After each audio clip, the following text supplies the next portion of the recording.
Hey guys, let's get more news about Dallas, but first, don't forget to subscribe and leave your like. Cowboys interviewing Zimmer today. Zimmer coached here from 1994 to 2006 before becoming the Minnesota head coach. Dallas interview process is also expected to include Washington ex-head coach Ron Rivera. There are rumors that the Jones family comes into this process already sold on Zimmer.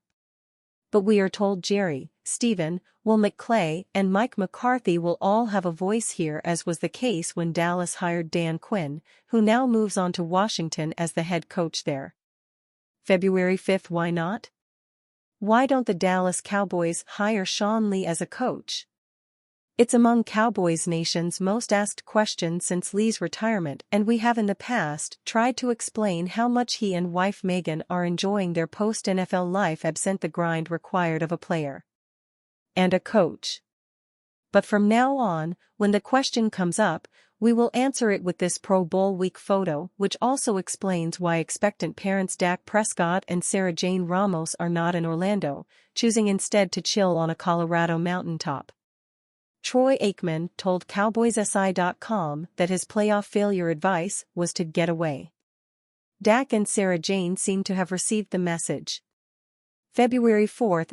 Jerry and ZIM. The search for the Cowboys' next defensive coordinator has officially begun, with Dan Quinn signing on as the head coach of the Washington Commanders, and with sources detailing the next steps in the process to CowboysSI.com. Among those steps as Dallas works on who will replace Quinn as the Cowboys' new defensive coordinator. Jerry Jones has long valued defensive coordinators with head coach experience. Dallas head coach Mike McCarthy feels the same way and has a similar history in Green Bay. That explains in part why Mike Zimmer and Ron Rivera are already lined up as candidates. Said a source about the setup, Jerry is very involved. February 3rd. Home run hire? Cowboys owner Jerry Jones vows that his organization is all in toward trying to win big in 2024. And he has at least one high-powered and high-profile colleague who believes him, at least when it comes to Dallas' search for a new defensive coordinator to replace Dan Quinn. Cowboys free agency, Tony Pollard versus Texans Devin Singletary, who's PFF's ideal fit. Las Vegas, Houston Texans running back Devin Singletary, who totaled over 1,000 yards from scrimmage and averaged 4.4 yards per touch in 2023 while helping to juice up that offense, is a free agent. So is Tony Pollard of the Dallas Cowboys, who had what for him was a disappointing 2023. What comes next? PFF believes the Texans to be an ideal landing spot for Pollard, at least as viewed through a fantasy football prism. Real football and fantasy football don't always correlate, though here we can see the attraction. Houston's offense could be on the verge of a real explosion led by a star quarterback in C.J. Stroud and a fine young offensive coordinator in Bobby Slowick. But we don't get the ideal part. There is no such thing as ideal, especially not in the case of Pollard, who coming off a leg injury sustained a year ago in the playoffs ended up rushing for just over 1,000 yards in 17 games, with his production actually dropping across the board from 2022, when he was splitting carries with Ezekiel Elliott. In that regard, how much better is Pollard than Singletary?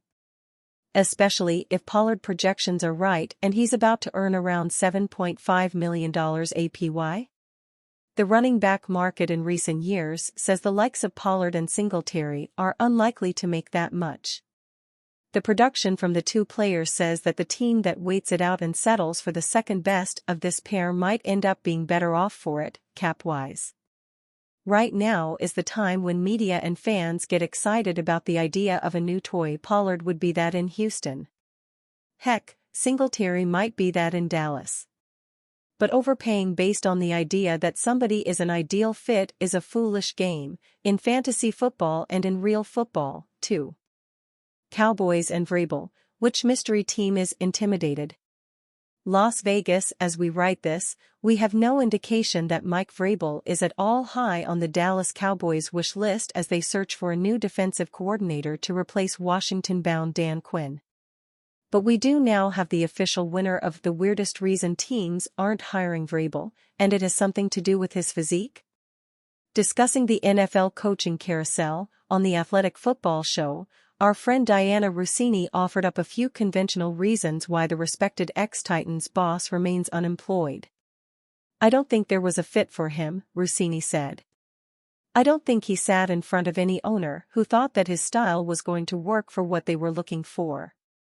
But then one more thing, I had a GM at the Senior Bowl who mentioned to me Vrabel's physical build," Rossini said. "That he's a very large human being and can be very intimidating to people in an organization that are going to be part of these decisions. And that is a factor." Rossini was laughing as she reported this, but she wasn't joking. And really, the NFL GM who thinks this ought to go public so he can be dragged. Vrabel played in the NFL and was 6'4" and 260 back then. He looks to be heavier now, but he's not heavier than, say, Kansas City's Andy Reid. And he's not more physically intimidating than, say, Detroit's Dan Campbell. Ron Rivera, by the way, is among the Cowboys' D-coordinator prospects. He played in the NFL at 6'3" and 235. Oh, and Mike McCarthy is Dallas' head coach. He's not a small man. So no, Dallas can't be the team that thinks this about Vrabel. But somebody does. And you, fan, what do you think about Mike Vrabel playing for Dallas? Leave your opinion in the comments.